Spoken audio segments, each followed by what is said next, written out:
آج عید الاضحیٰ کے موقع پر ہم حکومت پاکستان سے مطالبہ کرتے ہیں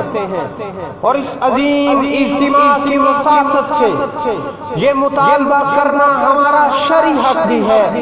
اخلاقی حق بھی ہے، قانونی حق بھی ہے کہ حکومت پاکستان ہالینڈ کے سفیروں کو ان کے ملکوں میں واپس بھیجے۔ اگر رسول اللہ صلی اللہ علیہ وسلم کی عزت و ناموس پہ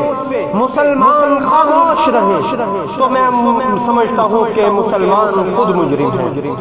حضرت امام مالک رحمۃ اللہ تعالی علیہ سے شاہ وقت نے یہ مسئلہ پوچھا اور کہا کہ آپ ہمیں یہ بتائیے کہ اگر کوئی آدمی رسول اللہ صلی اللہ علیہ وسلم کی شان میں کسی قسم کی گستاخی کرتا ہے اور ہم اس کا کچھ نہیں کر سکتے، پہلے تو یہی مسئلہ پوچھا کہ کیا کرنا چاہیے، تو امام صاحب نے فرمایا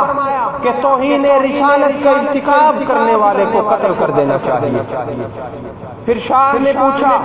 کہ اگر ہم ایسا نہ کر سکیں تو پھر کیا کرنا چاہیے؟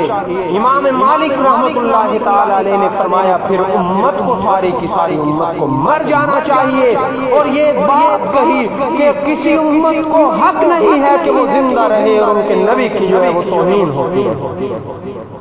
لہذا ہم حکومت پاکستان سے مطالبہ کرتے ہیں کہ وہ ایسا احتجاج ریکارڈ کروائے، یہ نہیں کہ چند لوگوں میں بیٹھ کے احتجاج ہو گیا جی